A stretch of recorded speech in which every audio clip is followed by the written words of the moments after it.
Hello and welcome to the Fat Loss and Fitness Starter Guide. So, this is a guide to help you eat the food that you love and still get insane results.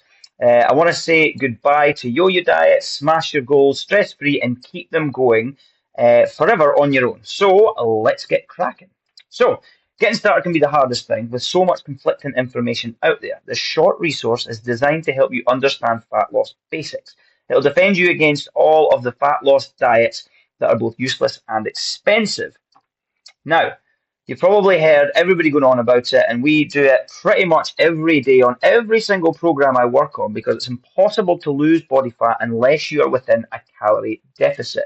So, a calorie deficit is for fat loss, okay?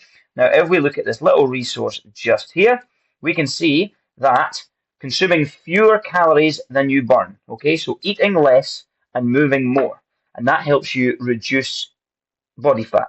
Okay. Now in the middle one here, if you want to stay the same weight, there we go. Eating the same calories as you burn is calorie neutral. So that's to say the same weight or to not reduce any body fat. And then eating more calories than you burn is a calorie surplus, which will help you gain body fat. Okay. So how do I create a calorie deficit? Consuming fewer calories than you burn is a calorie deficit. So eating less and moving more. So the first one is reduce the amount of calories that you are consuming. Reduce the amount of food that you are eating, but not necessarily food, making sure that the calories are less, okay? Because sometimes you will get a lot of food, which is very few in calories, and a tiny little amount, which is really high in calories, which we'll go into later as well. The second way is to increase the amount of calories that you burn by moving more, and that's why we have a set target to do it. And the third one is to do both, eat less and move more, and that will double your chance of getting better fat loss results.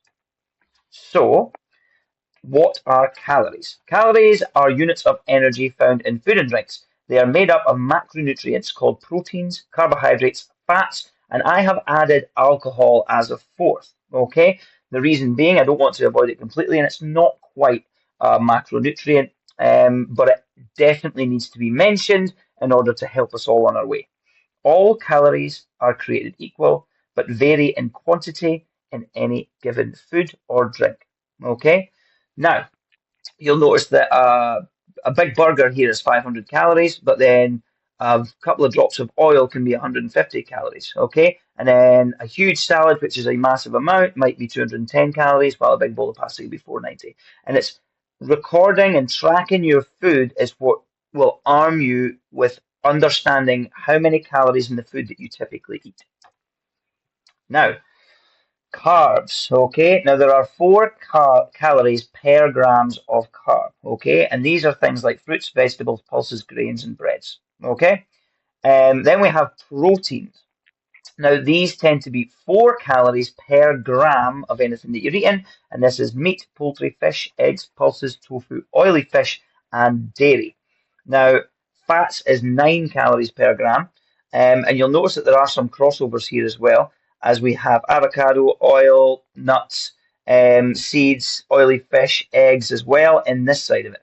And then I've added alcohol into the other side simply because it needs to be mentioned. Because if we don't mention it or don't add it into what we're doing, then we're at risk of letting that consumption of calories increase. So fats is 9 calories per gram and alcohol is 7 calories per gram. These four macronutrients make up all the calories that you consume. Each macronutrient metabolizes slightly differently, which actually impacts the total calories you absorb. So, how many calories do we burn eating food? For every 100 calories of carbs that you eat, you burn 10%, meaning you absorb 90 calories for every 100 calories. Okay? When it comes to protein, for every 100 calories of protein that you eat, you burn 30%, meaning you absorb just 70 calories. And for every 100 calories of fat that you eat, you burn 2%, meaning you absorb 98% of calories, pretty much all. Okay? So that's one of the reasons that we have a higher protein diet, or you've probably heard it, is because the more protein you eat, the less calories you actually absorb. Now, each macronutrient burns different amount of calories during digestion. As you can see, protein burns the most. High protein diets are a great idea for fat loss because they increase the calories you burn to create a bigger calorie deficit over time, and is why it's one of our principles and challenges. Now, what macronutrients? What are micronutrients? Sorry, vitamins and minerals. Okay, micronutrients are present in most foods, but they are more abundant in whole foods such as fruit, vegetable, beans, meat, dairy, and fish. Eating lots of these is important for your health, but macronutrients don't inherently have anything to do with your weight or how much body fat you have. I'm going to say this again because it's really important. We want you to get lots of whole foods are best. So that is food with one ingredient, with like apple and vegetables and fruits and meat, because only one thing in it. There's less preservatives, less additives, that kind of thing, and they're usually quite high in vitamins and minerals, which is good for optimal health. But you can have a really, really healthy, with air quotes, diet and still be consuming way, way more calories. And that's where tracking really comes into it. Now, how many calories should I be eating? Consuming fewer calories than you burn equals calorie deficit. Okay, we know that now. Okay, your calorie deficit can be worked out using the Harris-Benedict equation. We go for around a 15% deficit from your maintenance amount. This is so that you can eat and enjoy the foods that you love, but still reduce in body fat. For example, if your maintenance calories are 2,000 a day, okay, a reasonable calorie deficit would be eating 17 to 1,800. So it's not a huge deficit, but you're able to manage it, still eat the food that you like, and this creates enough of a deficit to see fat loss over time and is also sustainable. We work your target out based on your height, weight, age, activity level, gender, and goal, just like you can do on my calorie calculator. If you have not done this yet, you can go to get your calorie target for your goal for free on my website at www.onyourmarksfitness.com .online, sorry, / calorie calculator. Now, how do I make sure I'm in a calorie deficit? Okay, and remember, I'm always going to go back to this because this is key. But a calorie deficit is consuming less calories than you burn through movement, so eating less and moving more. Become informed on the amount of calories you consume each day. Any of the food tracking apps such as MyFitnessPal, ParrotPal, NutriCheck, as this makes it easy to do so. I personally try NutriCheck, and I like ParrotPal. I'm trialing that at the moment, and that's done with AI. So I literally just talk into it and then weigh it out, and it tells me everything that's in it there and then. Okay. Now, understanding food volume and caloric density. Now, 4 little bits of chocolate could be as much as 200 calories, right? But then a whole punnet of strawberries, like in the picture here, is 160 calories.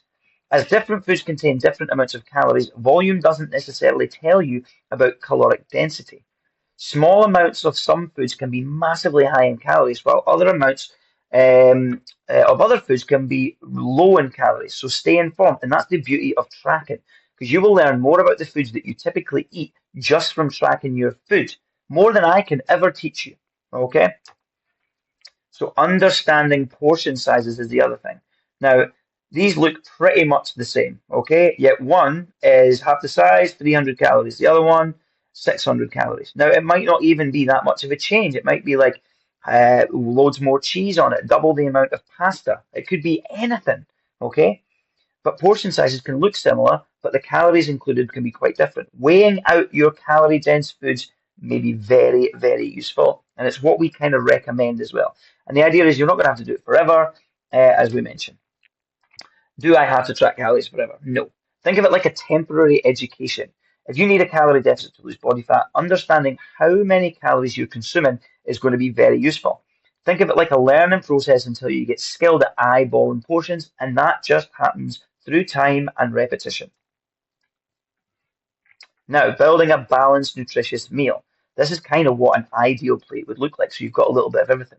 You've got 40 grams of protein, 50 grams of carbs, 15 grams of fats. Okay, and a 500-ish calorie meal. That's kind of what we're going for, and that will ensure that you're not over consuming. But it's all about portion size with this.